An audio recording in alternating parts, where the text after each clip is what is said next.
Hey guys, what's going on? This is Castro here, YS Stocks and Options, and I want to present to you a trading idea. This is the trade that I'm actually going to be getting into this week, and for several reasons, right? Reasons number one, we're still in the bear market, and we look at the Qs, and we have Megatech actually reporting earnings this week.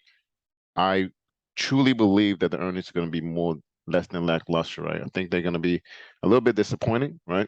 And the guidance, I don't expect the guidance to be great either, right? So even though some stocks may rally because they beat earnings, the guidance, I don't see the guidance being any better than what we've seen in the last quarter, right? So just to show you what this is the QQQ, right? Is it the Q? No, this is not the Qs. Let's go here to the Qs, right? The chart that you're seeing right now, it is the NASDAQ 100, the QQQs. This is the forecast that we did. If you interested in our forecast and what we see week after week, right, and how accurate we are when it comes to our forecast, you have to check out. You have to check out our YouTube channel. Please subscribe, right? Hit the subscribe button and also share, right? Make sure you share our Facebook channel in order for you to get great content, and then you have individuals such as yourselves and your friends get the same thing, right? So let's look at the Qs. Let's explore the Qs, right? So just a little technical analysis, right? So as we know, around November, January timeframe, we begin to what? Consolidate, right? We had distribution here for the Qs. This is called distribution, right? Distribution. That's when we trade sideways, such as this, right? One of the phases of the market. We always talk about this in our community, right? So the Qs distribute, and after distribution is what? Declining. We saw a decline, major decline. And thus far, in this decline, this is what we've seen. Decline from here, right? We had some support there, right? Guess I'm drawing here a fan line, right? That's what I'm drawing, support there, right? We had support here to there. Right? We had support from March to there, right? And we broke support. A lot of lines here, right? A lot of lines, right? So from March all the way to 8th of June, right? It made a new low, right? So we had this area here. And what you see here, right? Very, very convoluted stuff, right? Let me make this clear. And what we see here is that this resistance area was broken. Let me remove this one. Let's explore one at a time, right? So we had the Qs, right, establish a lower high on the 30th, 29th of March, right? And then you see here a lower, right, a lower high, even a lower high in June. So March had a lower high 369, and then in June they made another lower high, right, of roughly 314, right?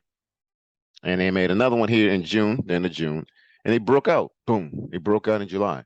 It retested that support area, retested, and they bounced back, right? So now what you're seeing right now is this. You are seeing, because of course we had earnings, everybody got excited, right? Earnings. Megatech reporting earnings. Over 300 companies reporting earnings this month of July, right? So what we're seeing as far as that, the NASDAQ 100, and I'm going to remove this line here, so because you guys already saw this support area, this resistance area, I'm going to draw another resistance area, and it's this one here all the way to this one, right? Boom. All right. What does that look like? That looks like a what? Yeah, you guessed it. It looks like a channel, right? This looks like a channel. Castro, that looks like a channel, right? Amazingly, you notice that the NASDAQ 100 or the Q has been trading between, right, support here and resistance up here, right? Look at that, right? Support, touch support, right? Try to go to resistance. I think you guys get the point, right? Boom, right? Boom, right here. So seeing that we are in this channel, right? So we have resistance up here, part of the channel, and we have the channel line here underneath, right? One we anticipate, especially with us having earnings, Megatech reporting earnings, and again, like I said, I'm not expecting the tech companies to be out of the woods, right? A lot of geopolitical issues going on right now, as far as goods being sold in other nations, right? There's still a war in Ukraine and Russia, so that's still going, right? So, and people, right? Inflation is here, and people got to decide: oh, are we going to buy iPhones, or are we going to buy some of these services, or are we going to buy food? Right? If you have $5 and you need food, right? The staples most likely is going to win, right? Food, energy, right? Those are the things are most likely going to do well than goods and services. So I think, right, my thesis, right, this is my trading idea again. I'm thinking that we should see a downtrend for the Qs, right? The Nasdaq 100 being the mega tech after they report earnings at the end of this week. So what I'm going to be doing, right, I'm going to be buying some puts. And I looked at some puts here. I know this is very expensive. You guys are like, oh, Castro, like, why would I buy puts if I know this is like super expensive, $500-600 a contract? Well, that is true. That is definitely true. They're very expensive, right? But the beauty of it is that you can buy put debit spreads, right? Put debit spreads, you can buy those, meaning that you buy, right, a put and you sell a put. And even though the profits may be, a little bit less than a regular put, right? You will still have the ability to make money, make profits, just as you would, in a regular put, but your risk tolerance is definitely lower, right? Less risk with put debit spreads than actually just buying straight up puts, right? I don't buy naked puts or naked calls. That's just not what I do, right? That's not my thing. But again, we teach all these different strategies in our community. And if you're interested in being part of our community, we're going to put all the information below here. But I ask you, please subscribe, right? Subscribe to the channel, share the channel with your friends. And if you want to see something, just let us know, right? So I know you're going to ask him, right? What exactly are you buying, Casher? What are you thinking about buying here for the Qs? What are you buying? Well, I was looking at the 298 put, right? Buying the 298 put expiring on the 12th of August and selling the 294 put, right? That gives me a spread of 4, right? And it cost me $1.54 for that spread. Again, that's the 298 put. That's the one I'm buying.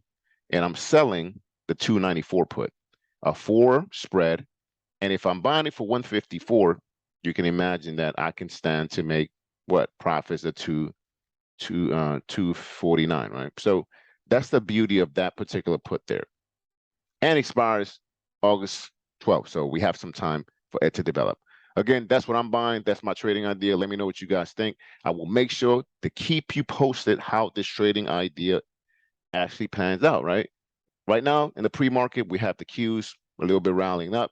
It closed at 301.99 on Friday, but it's actually up, what, $1.33, 34 cents now. And I like that. I like the fact that it's up because you know what? As you can see, right? What goes up must come down, right? So we have forecasted the Qs again to actually hit $293.40 by the end of the week. If it does this every week, guys, every week what we do, we make sure that we show you the progress and how exactly each one of these forecasts came out, right? Panned out. So we always say, always practice logical emotions. And remember, subscribe, right? Subscribe, share, and like. All right, peace and God bless. And we will see you guys at the finish.